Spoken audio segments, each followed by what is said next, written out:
Hi everyone, welcome back to the Evermore YouTube channel. Yes, it's Chris and Mark. He has joined me to jump on for a post-match bit of crack about Newcastle United's demolition, it's safe to say, Mark, down in London. I think we've done more demolition than did pre-Olympics, mate, tonight in the London Stadium. We've absolutely annihilated West Ham 5-1. Very interesting game. We're going to get stuck right into this in a minute. Obviously, you have a little chat about how we think the game went, the key moments and everything else as well. Just before we do, a little reminder, if you haven't checked us out before, click that subscribe button. We'd love you to come and join us. We're over 2,600 now. Mark needs to change this little graphic. So more homework for you, Statman. We change this little graphic because we've had loads of you smashed it, but we really appreciate that. Loads of content and the Evermore YouTube channel, pop-up videos, just like this reaction one, as well as the 2 weekly shows. Normally Mondays and Wednesdays, but not tonight. It will be tomorrow. So make sure you come and join us there as well for the Evermore podcast. And we are live, as always. Come and jump in the comments. We've already had a few excited mags in the comments. Roger is in there, absolutely. Get the fish in. I like that, Roger. I might use that to curb my swearing. They're never going to ask us on the Sky Sports News if I keep swearing the way I am, mate. We've got Kenk in the house saying, get in, absolutely. Gibbo's starting again. Don't you start them bots off, mate, with that sultry tongue of yours. Jules is there. Absolutely very good evening to you too, Jules. And Tommy's in the house. Massive result it is. Mark, I mean, Taylor two, but definitely a Taylor two, completely different sides, at completely different ends of the table tonight. We'll have a look at the team and everything else in a minute, but West Ham to me looked like we did under McLaren. Good players, little spells or something here and there, but inevitably they just could not hang with the company that was on the pitch with them in Newcastle United. We were brilliant tonight when we had to be, weren't we? We weren't brilliant consistently, but I think when we had to be, we were brilliant. Yeah, I mean, it wasn't perfect. I think far from it, and I think you saw that with Howe's reaction in the first half, where he went absolutely ape on the sidelines. And for about 25 minutes, West Ham looked like they were going to get into it. There was just that the momentum swapped when they got the goal, and it looked like they would be the side that got the next goal. But then the second half just took over, and it was easy in the end. It wasn't a contest, and West Ham looked every inch the side that is struggling against relegation this season. Yeah, absolutely. Well, we'll unpack it all in a second. I mean, obviously the lineup, if anyone hasn't caught the game tonight or saw the lineup, if you were busy doing whatever it is you were doing to miss this unbelievable 5-star Magpie performance. Couple of changes there, which jumped out. We totally got our lineup wrong. We thought that Eddie Howe would keep it the same. But as always, he likes to surprise us. He brought in some big changes there. So Callum Wilson started. Maybe not as surprising given his record against West Ham, which he inevitably showed very quickly into the game. Joelinton come back in. Obviously, Willock was rested because of this hamstring injury, and Alexander Isak dropped to the bench. Otherwise, it was unchanged. What did you make of the changes, Mark? First and foremost, is that good use of the squad with Howe? Is he thinking a lot of games coming? You said it so much. Over the last few weeks, April is just jam-packed full of massive games. Yeah. And looking at the result tonight, I mean, you've got to say Eddie Howe's got that bang on, hasn't he, to be fair? Well, I mean, you can't argue with the result at the end of the day, can you? I mean, look, you're not going to argue after you've just put 5 past them. But, yeah, I think the Willock one was just a precaution. Eddie said before the game, and we know that he'd had a slight cramp or something in his hamstring at the weekend, and Joelinton was fit, ready to go. There's no reason to even risk Willock in this one from the start. And Wilson, I mean, what have West Ham ever done to Callum Wilson? Because he just unbelievable goal record. Hates them. 12 and 13 games now. Do you remember Shearer used to be like this against Leeds, didn't he? Shearer was like that. Yeah. Leeds hated Shearer. Shearer could fall over and the ball would go in the back of the net against Leeds. He couldn't miss. And Wilson seems to be the same. I can't wait to hear that Footballers Football podcast, by the way, with him and Antonio after we just battered them 5-1. That is going to have some serious grade A crack in that episode, I think, mate.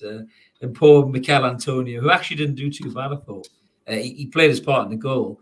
But yeah, I mean, good header by Wilson. Obviously, the ball comes in again. Maxi, Mark, got to talk about Maxi. Looked good again tonight. Yeah. Looked sharp, using the ball really well. Less flicks and tricks, and more kind of determined runs and focused passes. I mean, the cross for the first goal, let's get into that. He keeps his calm, keeps his cool, and he puts a brilliant crossover. And Wilson, just great header. I mean, terrible defending by West Ham, but great header by Wilson right in the corner. And we're off to a flyer, mate. Again, just a little bit on Maxi, mate. I think he really seems to have turned a corner a bit, hasn't he? Bloody how. Yeah, absolutely. I mean, you've just got to look at the increase in number of passes that he's using over the last few weeks. He's more eager to play the ball quickly. Yes, he will still get the ball down and run at players, and that is his bread and butter. But he's got his head up now. He's not running with his head down. He's aware of what's around him. He's using the coaching, I think, is as Ken has put there, Eddie's coaching of him. It's probably taken a little bit longer than most. The rest, maybe there's some properly bad habits that crept into Maxi, and it was all about him at one point. But the performances over the last couple of weeks have been exceptional, and his willingness to move the ball quickly, whether by pass or not, is just a sight to be to behold. And that cross with his left foot was exceptional. It was inch perfect. Where the West Ham defenders had gone, I've no idea. And Callum Wilson is exactly where you want Callum Wilson to be, in the middle of the box with the ball falling on his head. And there was only ever going to be one outcome. Absolutely. And again, like you said, he looks like he's kind of back to his best, Wilson, in terms of his movement. He looks fitter. He's not, for weeks we were talking about that. He was lacking that zip. He was lacking that, that kind of energy when he had to make that move. But that seems to have come back now. So maybe it's just taking him a long time from the World Cup. Then he's had this warm winter break. It's obviously really helped recharge him. Anthony Gordon got over his ankle injury again. He looked really good tonight in a cameo when he came on as well. The press that he puts in, the graft, he's really good on the ball. I think it's only a matter of time before we see Gordon get an assist or a goal, the way he's coming in with cameos. So again, that was really exciting to look. But we'll get into the second one, Mark, because the second one's quite interesting. We love a bit of VAR debate on the Evermore podcast. So when I saw it in real time, I actually thought myself, he's onside. And I was looking at the defender right at the far side. I was thinking he's at least 2 yards behind the rest of his defenders. If that's the line that they're drawing, he has to be onside. Then when you looked at it again, even the defender closer to him, because the way Joelinton had bent his run, he was almost level with the defender on the inside leg. And I'm looking at this thinking there's no way they could rule this offside. And I know obviously the commentators seem to think it was. Even Joelinton, by looks of him, seemed to think it was offside. He had a little cheeky smile. And then when he realised they were looking at VAR, he kind of stopped and looked and thought, oh, hang on a minute. But in your opinion, I mean, before VAR even came out, did you think that was onside, mate? Because I definitely did. I think to the naked eye, it looked tight. It looked a lot tighter in first view than it did. Gibble thought it was offside. Gibble thought it was offside. When they froze it. And I didn't concentrate on the far defender. I was looking at the closer ones thinking, oh, is he? There was the way that he's leaning, just put him offside. And then I suddenly realised, hang on a minute, Emerson is 2 yards behind everybody else. He's miles onside in the way that he'd set it up. But it was a brilliant run when he runs across the defender and then peels through. And was it Kera that was the one that he took off past? Didn't even flicker as he ran past him. Didn't even flinch, and took the ball around the goalkeeper well and finished brilliantly. That's the kind of Joelinton we expected to see for the last few seasons, given the price tag and stuff. But he's just the role that he plays in that midfield that allows him to do exactly what he's done tonight, and that was brilliant. And he was exceptional as well tonight. And Chris has vanished. Sorry. Oh, there he is. Sorry, but I was just fixing something off camera. But I think you're right. I mean, Joe coming in, and obviously Joelinton coming in, gives you something slightly different to Willock. Willock's been sensational the last few weeks, but with Joelinton, he's just got that strength, and I think there was parts of this game tonight where Rice looked good. There was parts where he went on those marauding runs right through the middle of midfield. But I think invariably having Joelinton there stopped him doing that kind of a thing. I thought Joelinton, just his presence being there, Obviously, Bruno got stuck into him a little bit as well. But Declan Rice seemed to spend more of his time trying to worry about where Bruno was going to pop up than he actually did making those marauding runs himself. It was only a couple of times I think he got away with it, and it did look dangerous from there. But I think the top and bottom of it is that, and we've seen players like this before, for years and years gone by. Declan Rice is a really good player in a pretty average Premier League team at the minute, I would say, with those players. There's not really anybody else other than Declan Rice on that pitch really that stands out for me. I know Bobby said there in the comments that Aguero is a good centre half. Obviously made a couple of fucking massive ricks tonight, which we'll get stuck into. But I think outside of Declan Rice in that West Ham team, Jared Bowen maybe when he's on form. I like Jared Bowen. He gave Dan Burn a tough time tonight, didn't he? But for me, outside of Rice, mate, they ain't really got anybody more, have they? You look at them tonight; they were light years away from us tonight. I thought in terms of man to man. I don't think West Ham anywhere near us tonight. No, they're miles off, aren't they? The defense isn't great. It hasn't been great all season. I get Aguero is a decent player. He is, and he's had a poor game tonight, as most of the other ones have. Declan Rice is the only one that comes out of the game really with any sort of positive. I thought his drive and certainly the second half of the first half he looked brilliant again and was like, he's going to be the catalyst to get them back into the game. Jared Bowen seems to have fallen off a cliff because his form has just vanished completely. Paquetá hasn't really, set off yet. He's still trying to find his way, I think, in that team when they've been so poor. It's difficult for him. Benrahma's he's really hot and cold. Antonio's again another one that just there's no form there at all for him. So I don't know where they're going to turn this round. There's a massive difference in levels between the two sides, and it absolutely showed. And the goalkeeper as well, just horrendous. Few mistakes. We'll get to the keeper in a minute. Yeah, we'll get there. The goalkeepers union might have to take the night off, Mark, I think, from that opinion with Fabianski or not so Fabianski. Just a comment there from BT that Moyes was getting taunted by getting sacked in the morning chance, and some Hammers fans joined in. That's not good for David Moyes. You've got to ask yourself that question. Obviously, Leicester have pulled the trigger. Chelsea pulled the trigger and decided to bring back the guy that they got rid of, which is fucking hilarious. Their soap opera storyline rivals EastEnders. At the minute, Chelsea, they're an absolute basket case of a club, which I think is amazing because I hate them. But if West Ham do pull the trigger and get rid of Moyes, with this many games left to play, we were in a situation with Rafa. It didn't quite work out. It was almost, we left it too late with the Wally and the Brolly, didn't we? Realistically, if West Ham did get rid of Moyes after this game, after getting battered 5-1 by probably one of the informed, if not the informed team in the Premier League right now, is that a bit knee-jerk, mate? I don't think I'd get rid of them personally if I was them. I think the only thing, to be fair, I think the only thing that's kept him in the job so far has been the form in Europe and the fact that Europa Conference. Been doing really well. They still win that, couldn't they? They could, but they've been awful, and they just at times looked like a team that is just destined to go down. They look very much like the side that did go down a few years ago, and with a side that was too big to go down. With Defoe and Cole and all these Carrick and there's so many teams still in that fight. I mean, it's 3 points from Bournemouth in 18th to Palace in 12th. So I mean, it's for anybody to go down now, and their form, although they've picked up a couple of wins in their last few games, they're so bad at the back. They concede goals. They're lightweight. They're not creating.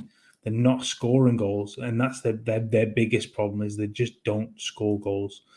And the one they got tonight was really from a bit of a defensive switch off. I think there was a block on Botman for the as Zuma runs through.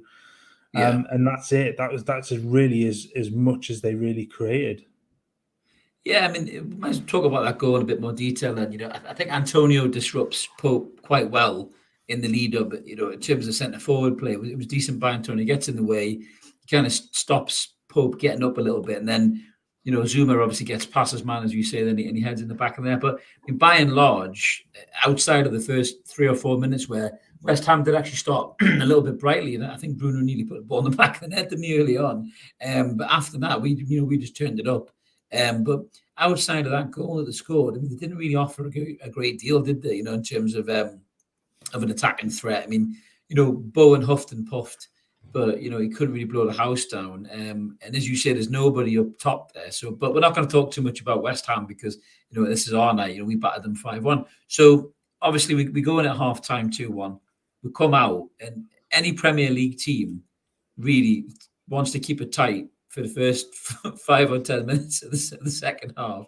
So we the ball goes back to Fabianski, and he decides to roll it to the centre half. Is it Aguerd? He rolls it to him with Murphy right up his arse. Now, Murphy is many things, right? Slow is not one of Jacob Murphy's traits. He is quite nippy. So it didn't help the centre half takes a bit of a shit touch as well.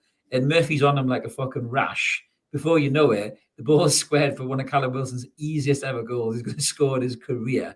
Mikel Antonio's crying his eyes out at the other end of the pitch, thinking, I'm going to get rinsed off this lad the next podcast we do. But I mean, obviously from a Newcastle fan point, we're elated. I think that's pretty much the game there and then at 3-1. Yeah. I think West Ham are done. But I mean, West Ham fans must have been absolutely sick of that. And from a goalkeeper point of view, Mark, I know you stick up for them a lot, but you can't defend that, can you? That's dreadful goalkeeper. For an experienced guy as well. Yeah, we've seen this in recent weeks, and it stems from this whole philosophy now from virtually every side that you have to play the ball out from the back. And there are times when you can't. There are times when the press is on and you can't. We've seen it a number of times from other goalkeepers where they're trying to pass the ball or throw the ball out of players that have a man on them instantly, and you can't do that. And there has to be an awareness from Fabianski that Aguerd just doesn't have the time to be able to control the ball. And if he does take a poor touch, he's lost it. And that's exactly what happened. All of a sudden, Callum Wilson is 5 yards out from goal, all on his own, thinking, well, here we go again. And it's just, it's so poor from them. And it completely knocked the stuffing out of them. It knocked the stuffing out of the crowd, and that was it. That was game over at that point. They were pretty much done, and as if it couldn't get worse for West Ham. Obviously, they made that changes. They brought Danny Ings on, who I still like Danny Ings, but he's definitely lost his pace. I mean, I think that's why Villa let him go. To be honest with you, he's got no pace whatsoever. Really, at the minute, it just seems to really be lacking any kind of movement. Very instinctive centre forward still. I think if he gets a chance in the box, there's a good chance he might take it. But there was spells where they were putting balls in the box and he was nowhere to be seen, because that just tells me that his legs have gone a little bit. But the game goes on. West Ham have a couple of little attacks here and there, but again, they don't ever look like they're threatening. We make the changes. Gordon comes on, Willett comes on, Isak comes on for Callum Wilson, who would have been sick. He didn't get his hat trick. He even tried to score from the halfway line, I think, didn't he, Callum, at one point, tried to lob the keeper. So did Jacob Murphy. That's how much the lads were realising they were in tonight.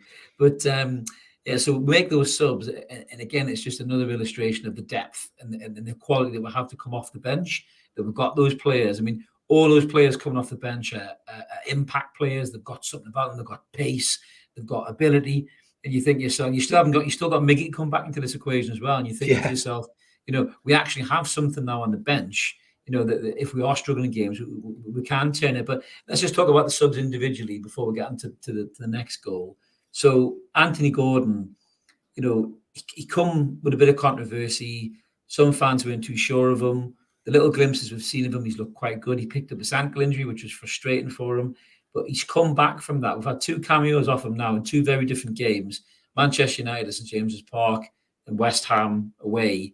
And I think he's looked really bright, Mark. I think he's not just has he looked really bright from an attacking point of view, but what he's very, very good at is tracking back. There was a couple of times he tracked back and he put tackles in that he probably had no right to make. And I thought to myself, that's why Eddie Howe's went and signed this kid, because of that, as well as the attacking threat. There was a bit where he nearly got in and I think the West Ham defenders recovered. But I don't think he'll start every week. Don't get me wrong, but it can't be long until he's going to get a start, Mark. Do you think, Anthony Gordon? I think he'll get there. I think at the moment you look at the form of others and you think he's just not gonna to steal that spot just at the minute unless there's somebody that does desperately need a rest. But he's a brilliant player to bring off the bench. You're right. He does impact at both ends. His willingness to defend. We saw this at Everton. His willingness, and a lot like Miggy, is to get backwards and forwards throughout the game. He's got a brilliant engine on him. He's no issue in getting back and helping out with the defending. He will track runners. He will come back. He doesn't mind getting stuck in. I think it was in sort of 25 minutes that he had tonight. He's a couple of tackles that he's thrown in there with his attacking play as well. So he'll get his chance, no doubt. But like you said, you've got these players to come off the bench now, and when you go pre transfer window, you pick up a couple of injuries, and that squad suddenly looks really short. Afterwards, you add him.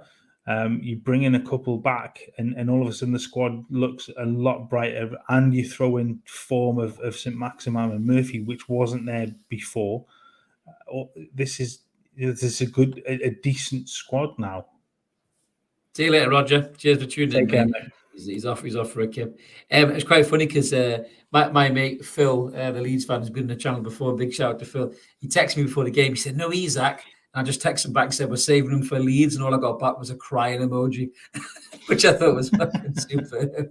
Then Wilson comes on, does that, but obviously Isak comes off the bench, and again Fabianski just has another stinker, Mark, as well, doesn't he? He comes out, he rushes, makes a mistake. Isak just cool as a fucking cucumber on the chest, lob over the top, 4-1.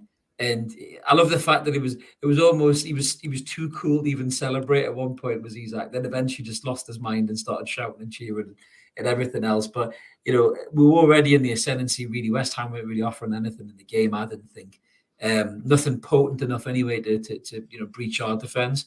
And then Isak goes and does that. Joelinton adds a fifth at the end. With a break. And I mean. Just rampant, Mark, is probably the word, isn't it? Just rampant tonight. You've been saying for months and months and months, somebody is going to be on the end of a Newcastle United doing sooner or later. And do you think that was the one tonight, mate? Do you think that was us giving someone a doing? I think so. And again, you come back to it. This wasn't a perfect performance. You look at 5-1. I think everything went right.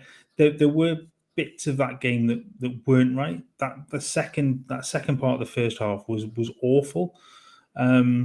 They just couldn't get the foot on the ball. They're losing possession, allowing West Ham to break, allowing them to create a few chances, but then come out in the second half and really look solid again. So there are things to work on with it. But yeah, you're right. I've said that somebody will take a hiding because everything will click, and everything going forward tonight clicked. That the number of chances that Newcastle have created over the last 10 games or so, well, since the World Cup, and the goals weren't there. And we always said that at some point this will flip back the other way, and all of a sudden the goals will come back that were there before the World Cup. And it's happened. You've now 4 wins on the trot. The goals are going in again. It's seemingly that going in from everywhere now, whether that's the Isak midfielders or whoever. It's happening, and there's a real belief, there's a real happiness about the play again, and the players are looking to make all of the chances. And look, just everybody wants to get on the end of it now, and it's just tonight's game was just brilliant to see, because you love to see all of that work, all of those chances that you've been creating for weeks, all create goals, and pretty much that's what happened tonight. Absolutely, and a shout out. We haven't even talked about the defense again. Trippier brilliant tonight. Great movement, some great passes putting in. Share looking good. Botman, generally I know the goal was a bit of a hiccup, but generally his positioning was really, really good. Dan Burn had a tough night tonight, and he come through. The commentators kept talking about Dan Burn's in trouble. He's going to get done. Bowen's giving him a hard time. But this happens to Burn every time, and Di will be laughing somewhere in Holland when he's hearing me say this. But Dan Burn always seems to get rinsed by right wingers, yet they don't get round him, and they don't put any killer balls in, and they don't score any goals. So he's obviously doing a good job. He did look very tired when he come off, though. I think he was quite glad for the break. I think he had a bit of a chuckle with Eddie Howe and Jason Tyndall when he come off to say, I've been in a game tonight, lads, against this guy. Just on Vincent's comment here, Mark, who was the man of the match? He said Wilson edges it for him. For me, I'm giving it to Joelinton. I think Joelinton was brilliant tonight. I think 2 goals and just his overall presence on the pitch, I think just gave us a different dynamic to what we would have had he not been there. And I think, his inclusion probably disrupted Rice as well. So I'm going to go with Joelinton. Mark, who's your man of the match? Yeah, I'd go with Joelinton too. I think he was brilliant both ends. He got his customary booking, so he can get that. He loves a yellow. He was brilliant going forward. He took his second goal exceptionally well. He took his first goal brilliantly as well. He won 4 of 9 ground duels. What is it? 6 of 13 duels overall. 75% pass completion, interception, tackle, block shot as well. He won a number of fouls. He was brilliant all over the middle and left hand side of that field tonight. He was back to his best, and this is the thing. You've now got players clicking into their best right across the park. Bruno again was quietly brilliant. I think he wasn't effortlessly brilliant. Yeah, I think absolutely right. But when he sits in 86% pass completion rate. A number of long balls he hit as well. He hit 8 of 9 that were completed. So he just went about his business really, really well. He's played that slightly more reserved role, not deeper role, but that more reserved role again tonight, where he allows the others to kind of maraud forwards as he just picks teams apart. The little turn that he had in the first half was, drop his foot on the top of the ball and just drag it through a couple of players. It was brilliant again. He's brilliant. He's just, every time you watch him, he looks more and more of a bargain. Absolute bargain. You look at some of the players, that he's done. He's mugged off really, who are like supposedly worth 3 times the amount he was. I was watching Fernandes play for Chelsea the other day. Enzo Fernandez, who won the World Cup, and I'm thinking, you're not as good as Bruno, mate. So we've got a hell of a player for a hell of a bargain on our hands. Just on your comment, Vincent, I think Willock's hamstring was a bit tight. I think that's probably why he didn't start, given the way he plays with that pace. And he came on, obviously, towards the second half and played well. I thought he contributed quite a bit. Nice cheeky comment from Devon there. Do you think this result will shut up Scholes? I'm not too sure it will. If anyone hasn't seen my video, he wouldn't have been watching. He probably would have been. If anyone hasn't seen my video, go on. Sorry, man. I was just going to say. No, if you haven't seen the video post Scholes, it is on the channel. If you like sucking toes, don't watch it. That's my advice to you. And just a note, Chris isn't doing that, and there is none of that actually on that. Yeah, let's just put a little bit of disclaimer on there. No. Please, God, no. Sorry, go on. You were saying. I was going to say, to be fair to Scholes tonight, Man U were playing on at the same time, so you'll have been watching that. But again, it would come back to that part of it. It's just, and the same as we say for virtually every pundit out there. Go and do your research. If you go and do your research before you say stuff, then do you know what I mean? Not to say it. So his comment about the lap of honour and, it's only because Manchester United is such a big club. It's ridiculous comment, because if you watch any sort of Newcastle game this season, it happens after every single home game. So it was easy enough to have been shut up straight away. So we'll move on from that. We'll move on from Paul Scholes until he says something else stupid, then we'll have him again. Have some of that. Lee's in the comments there. Yeah, Clippity Klopp will be upset with the results, mate. Absolutely, which is even more magnificent. I'd love him somewhere just to be swearing in German and throwing a book across the room somewhere. Mrs. Klopp saying, "What are you doing?" He just goes, "Fucking Newcastle," and storms out of the room. I'd love to see that. At home with the Klopps. Another comment there from Ash saying, we win 5-1 and talk shy.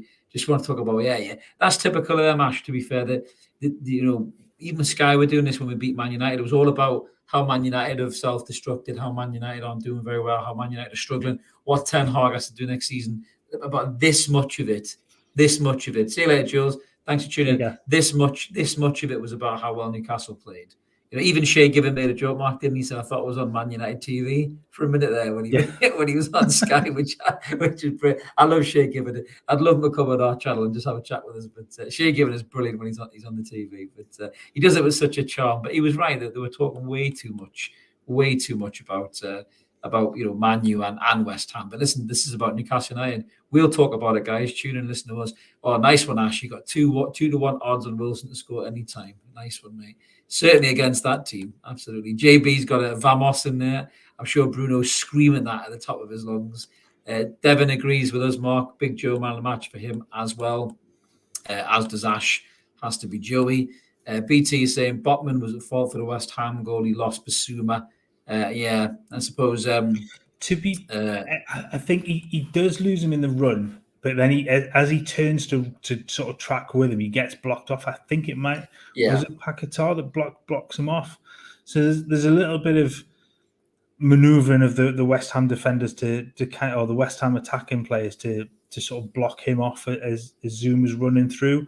So yes, Botman's probably at fault for it because he loses his man. But he is well blocked off by the West Ham players. So and you know what? He's still a young player, Mark. We forget that he's still a young player. He's a young player in a new league as well, and because he's so good every week, I think seeing any mistake from him, we're like, oh Jesus, he's made a mistake. It's such a rarity. Of course it is, man.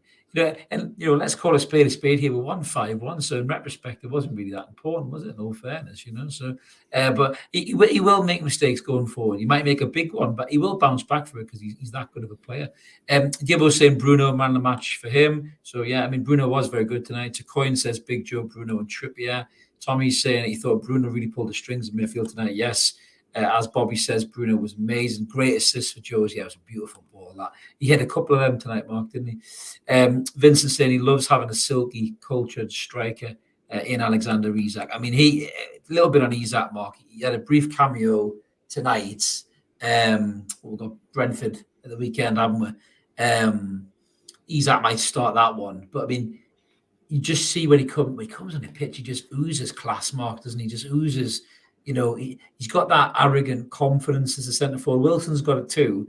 And I love having two centre forwards. Fuck me, it wasn't too long ago I had Andy Carroll just running around, just hoping for one last cross. I can still do it, Gaffer. I can still do it. I'm fucking held together with masking tape, but I can still. And he was nowhere near the ball, bless him, Andy Carroll. He should have been, doing the waltzes at the Spanish City if that was still around. But, we've now got two class centre forwards who are very different as well, and they're really on top of their game. But in Alexander Isak, Mark, he's a young lad as well, but fucking what a player this kid is, and what a player he's going to be for us, mate, in the seasons to come. Yeah, his first touch more than anything is just sublime, isn't it? And it brings more players into the game.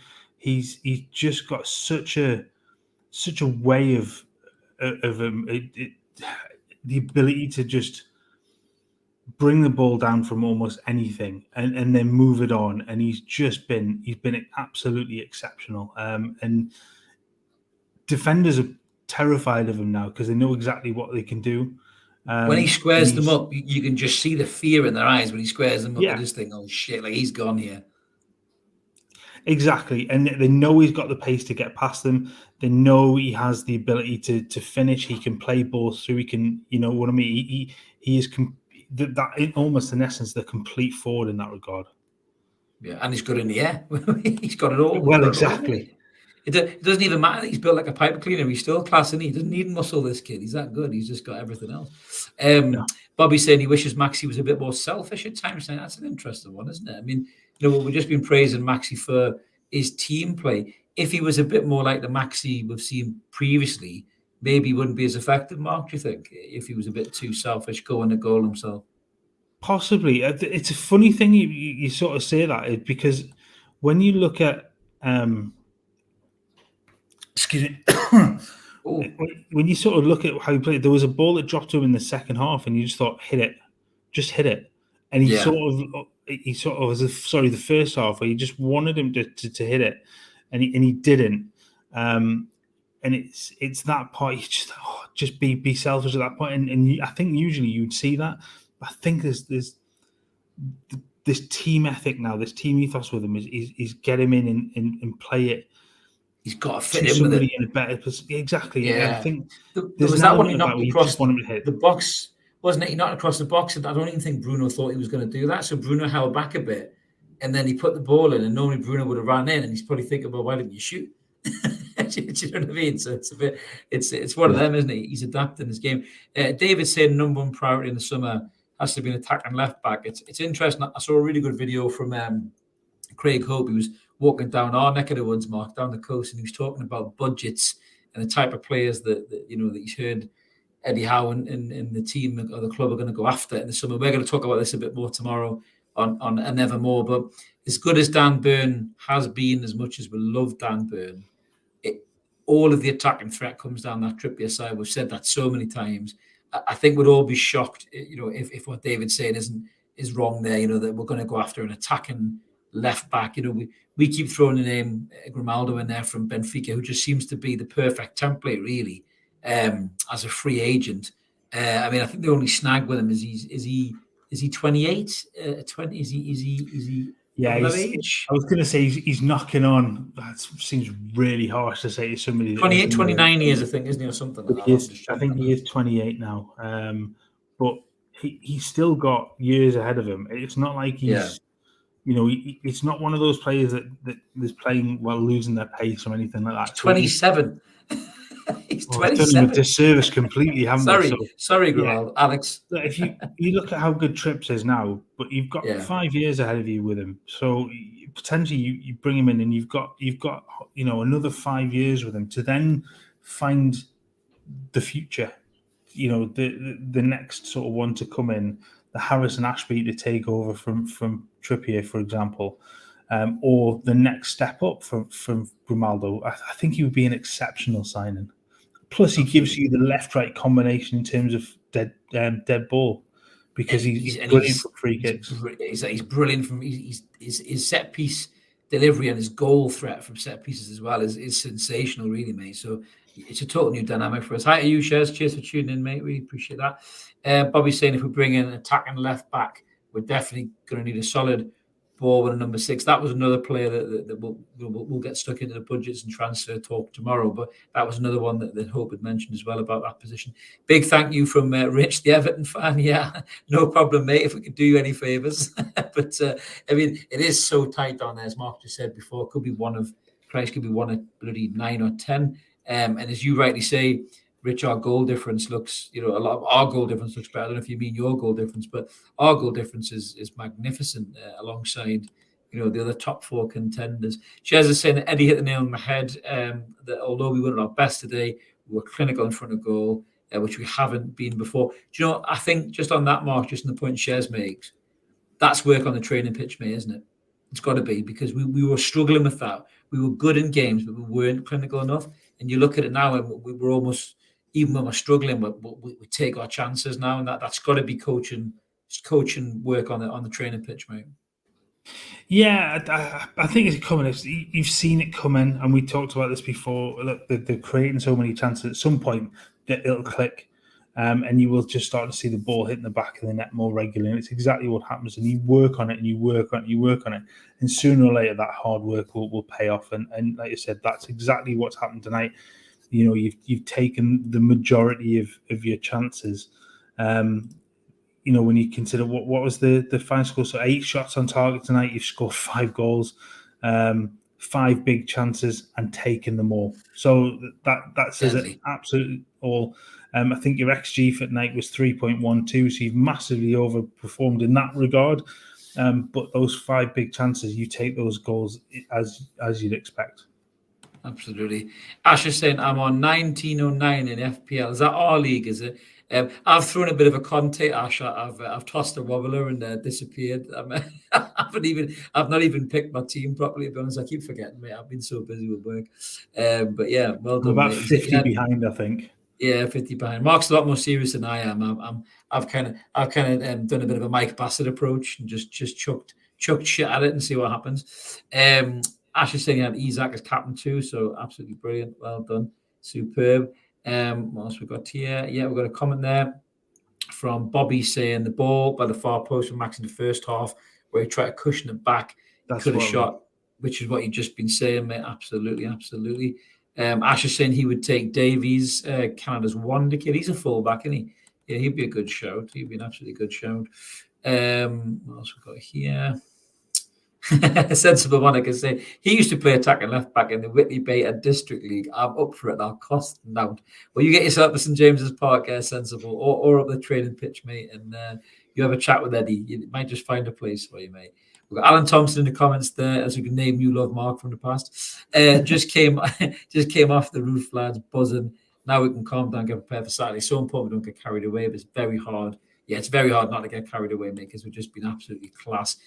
Mark Frost is saying that Moyes is getting hammered tonight. Do you know? I think the problem is with Moyes, as you say, Mark, he's done so well in Europe, and I've got to give Moyes some credit because his football obituary was written years ago, and he came back from the dead, and he went to West Ham, and he did a really good job. To be fair, he got them nearly in the Champions League, got Europa Cup, Europa League football, everything else. But I think the problem is with a lot of these old managers, they do get to that point where people look at it and they just see a tired same old merry-go-round of mediocrity. Moyes, Pardew, Allardyce, Pulis, Warnock, all these guys. Unlike Crystal Palace, who decided to go and break your grand out of the retirement home and ask him to come and save you till the end of the season when he's like 93 or something. David Attenborough's going, fucking hell, is he still going? These guys have had that time, really, and you got to look at the next breed of manager. You look at teams like us with Eddie Howe. I mean, obviously Graham Potter was around before, Rodgers before he got the loaf. That's the kind of template of younger manager, that a lot of clubs probably should be going for, whether it be domestic or overseas. You know what I mean, Mark? So do you think Moyes is going to become a casualty of that? He's done now. He's too old, and the West Ham fans want change. I think so. Mark hits the nail on the head here. It gets us no fresh ideas. I think that's right with him. He's very rigid in sort of how his team plays, and they get found out well in the end. That you see the drop off. Rodgers has been a little bit the same at Leicester. They played so well for a while, and then they would always drop off. And I think it was as teams really sussed out how they kind of played, and they've been dreadful this season too. Moyes, I feel sorry for him in a sense, but you follow a legend at a club, and you're always destined to fail. You're not going to take over from Alex Ferguson when the side's on the way down and do a brilliant job. He was always likely to fail at that. I think he rebuilt himself really, really well at West Ham sort of this time round, and I think he has to adjust and do something different. Not have the same week in, week out, but we'll just do the same thing and hopefully it'll go right for us this time. It's not. It clearly isn't. It hasn't been doing it all season. It might work against the European sides, exactly the Steve Bruce approach. Yeah. But it might work against the European sides because they're not used to playing against you. But when you're playing against the same teams that know you inside and out, it's just not working. It was. I mean, you look at the difference there between Eddie Howe, even just on the sideline. Eddie Howe and Tyndall are standing there as a team. They coach as a team. Whereas Kevin Nolan sitting on the bench looking at the TV monitor, and Moyes is standing in the dugout just looking completely bereft of any ideas. And you just think yourself, even that was just light years away from what modern day football is meant to be. No, I've gone for Lambert and Butler Ash at the back for me, mate. Steadier pair, them two. Working class centre halves, them two, mate. So I've got some of the comments here. We're looking through there. As Ash says there, he needs to play Mike Bassett 4-4-2. That's like my basically my FPL. So the FPL was never really my thing. Mark coaxed me to do it this year, and the reason it's never been my thing is because I just don't I don't find the time to do it, mate. Do I? Just keep forgetting. I'm distracted doing something else, when it comes up. And I started off with good intentions. Certainly making Erling Haaland my captain every week seemed to do the job for me, mate, earlier on. But I really slipped away from it. But it is still running, and we still have the competition. So whoever wins it will win a football top, Mark, won't they? We will get them a Newcastle United shirt. We will send that out. At the moment, it is Robert Fraser who leads the way in our league. He's about 40 points clear, which was me at one point of this season. To be fair, I wouldn't. You're not allowed to win. You're not allowed to win. I have How much of a off. shithouse competition would that be if we went, you won a shirt and the winner is this fucking guy right here, the co-host of the podcast? That'd be really, really brutal, wouldn't it? But no, I mean, this is the best season I've ever had in FPL. So and you can't win anything. I'm pleased as punch, and I can't win anything. But I've fallen off as well completely now. But that is a great Scottish name, by the way. Robert Fraser, magic. That's a great name, by the way. Absolutely brilliant. Comment there coming in from Tommy saying it's great to see the team looking fresh in London. Yeah, compared to a few years ago when the match was delayed because the team bus was stuck in traffic. Yeah, the Cells had to push it down the M1. Fucking dreadful. God, thank God those days are over. If you want a reminder of those bad days, go and check out our entry into the episode 2 of See You Next Tuesday. You'll recognize that guy. There'll be more of them coming as well in the next few weeks.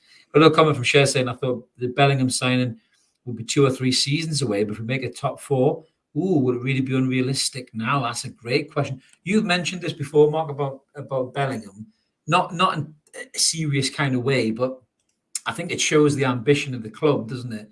But I mean, realistically, if we finish top 4, have we got a chance for Jude Bellingham? No. I don't think. I genuinely don't think. I think the finances of the deal are too much, and I think you are still a couple of seasons away from being able to have that financial clout with regards to FFP. You need a couple of years of commercial revenue coming through. You need a couple of years of European competition and higher level money coming in that way before you can start to throw in 100 million on a player. It's not far off. What about Declan Rice? The same problem. He's going to cost. So? Yeah, I think he's going to cost so much that it will put off a lot of teams because they're just not going to be able. West Ham can name their price really with him, and it's going to be 100 plus for him. And the same problem will be there would be there for Bellingham. Is you're just not going to, at the moment, not be able to compete in that market just because you're only at the beginning of the commercial revenue income, and it's not going to be enough just yet to be able to stretch to a deal like that, unless something weird happens. Absolutely, but you never know. But loads of comments about Isak with hands on hips. We know what our thumbnail is going to be tomorrow. Thanks, guys. Mark is just making notes as we speak. There's a brilliant picture actually, and it got sent in our chat earlier. There's a cracking picture of both Isak and the goalkeeper both stood there with hands on their hips. It was somebody's put it on Twitter, and I'll give a shout out to Freddie Costanzo, who tweeted it out. And there's just a picture of there's Isak, there's Fabianski and Zuma all in the picture, and the Fabianski and Isak are both stood there with their hands on their hips, just watching the ball land in the net. It's a brilliant photograph, absolutely brilliant. Superb.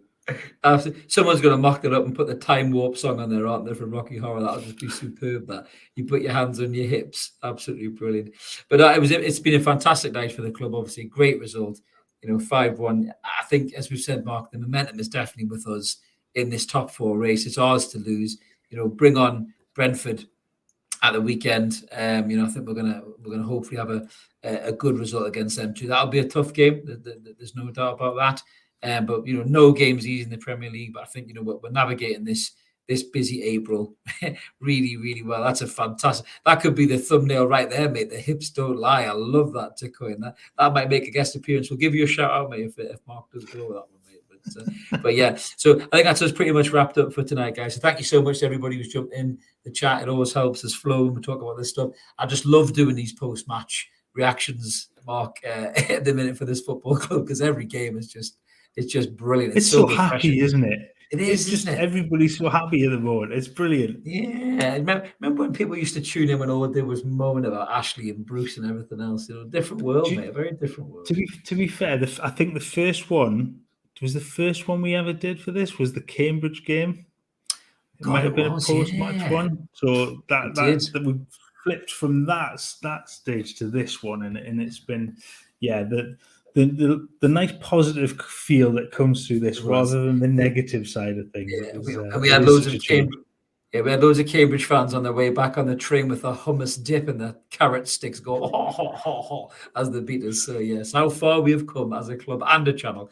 So that's a great segue as well. I love a segue. Just to say, if you haven't subscribed, please consider doing so. We've come a long way since that very first video.